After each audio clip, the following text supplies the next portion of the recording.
Gabby Hey, good Petito, evening. We're A Call continuing for where we left Awareness, off. As you Act know, we 2. had left off with um, Brian and Gabby taking on extra work to travel. Gabby documented her life on Instagram and YouTube. You should go check her YouTube out. She's a very beautiful girl. She loved art, yoga, and veggies. Let's get into a little bit of the road trip. On June 17, 2021, Gabby and Brian visited her native Blue Point for her brother's graduation 17. Ceremony. On July 2nd, 2021, they left Blue Point in the Ford Transit van and they visited Mount Vernon, Monument Rocks, Great Sand Dunes National Park and Preserve, Bryce Canyon National Park, Mystic Hot Springs, and Canyonlands National Park. To you travelers, don't come for me. Take me on a trip, but don't talk about my pictures and don't talk about how I say these names, okay? All right. Just take me on a trip. I don't want to hear it. Call me and tell me about it. On August 12, 2021, a witness called 911 to report that a couple, these two, were fighting in front of the Moonflower Community Cooperative in Moab, Utah. The caller said they saw a man slap a woman, after which the man and woman ran up and down the sidewalk. Then the man hit the woman again before they drove off together. Another witness described the incident to police as looking like Gabby and Brian were talking aggressively and that Gabby was punching him in the arm. The witness said it looked like Brian was trying to leave Gabby behind and take her phone with him. Before they drove off together, she climbed into the driver's seat, moved in over the passenger seat so he could drive, and asked, "Why do you have to be so mean?" This is her in the back seat talking to the police officer. I remember that distinctly, and I rewatched it again on the Netflix series.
I don't know if some days I have really bad OCD. I was just cleaning and straightening up back in I was apologizing to him and saying, I'm sorry that I'm so mean, because sometimes I have OCD and sometimes I can get really frustrated. Not like mean towards him. My vibe is I'm in a bad mood, and I was just saying I'm sorry if I'm in a bad mood. I had so much work I was doing on my computer this morning, and I just now quit my job to travel across the country, and I'm trying to start a blog. I have a blog, so I've been building my website. I've been really stressed, and he doesn't really believe that I could do any of it. So we were just fighting all morning, and he wouldn't let me in the car before. So, did you hear what that baby said? Yeah, I don't know if some days I have really bad OCDs. No. What she was doing was focusing on her goals. And what he was doing was watching her focus on her goals. He kept his eyes on her the whole time. So he was nitpicking at her. Yeah, sorry about that. But this subject makes the blood that God put in my body boil. Okay, you do not know how many women over my lifespan, from just women that I've had to protect, because I'm not a little woman. I can't fight a man, but I got mouth for days, okay? And I have had to protect women until it was at a point where I needed protection. And then I realized that, you know something? Even when that protection comes, the wound is still internal.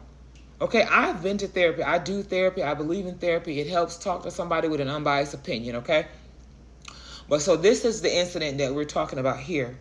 So it was during this time here when they was, going through their thing. But my problem is that I don't like how law enforcement cosseted him and sent her off to take a shower. She had marks, but he had marks too. They're both Caucasian people, so their marks are going to show a little bit more differently. So they both have marks, and she, being who she was, she downplayed it. I've done it. And he talking about, oh, well, have you talked to my fiance, Gabby, blase, blase, da-da-da-da-da. He ain't downplayed nothing, honey. He wanted to sugarcoat his.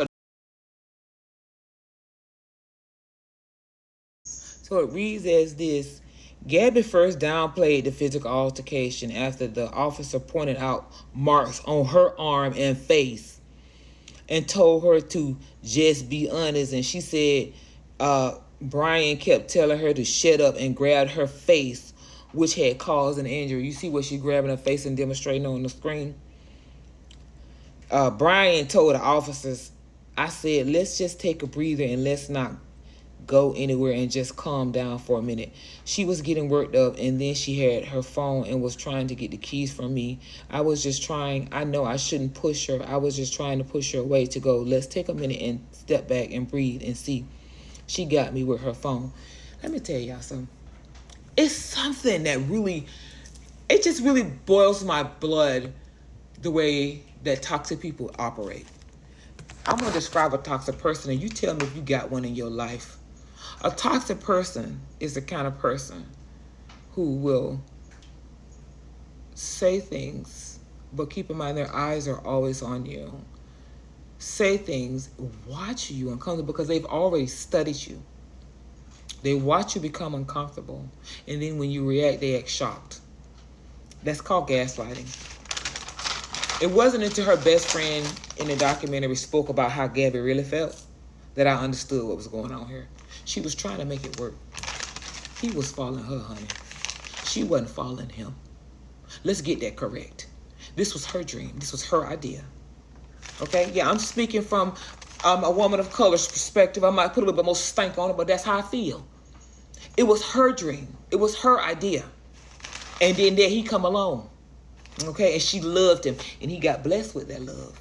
He got blessed with it. This is a subject that's really touchy for me. I am sorry. It's touchy for me. But I had to speak on it because it's close to home. Stay tuned for episode 3 so we can close this out and find out what happened.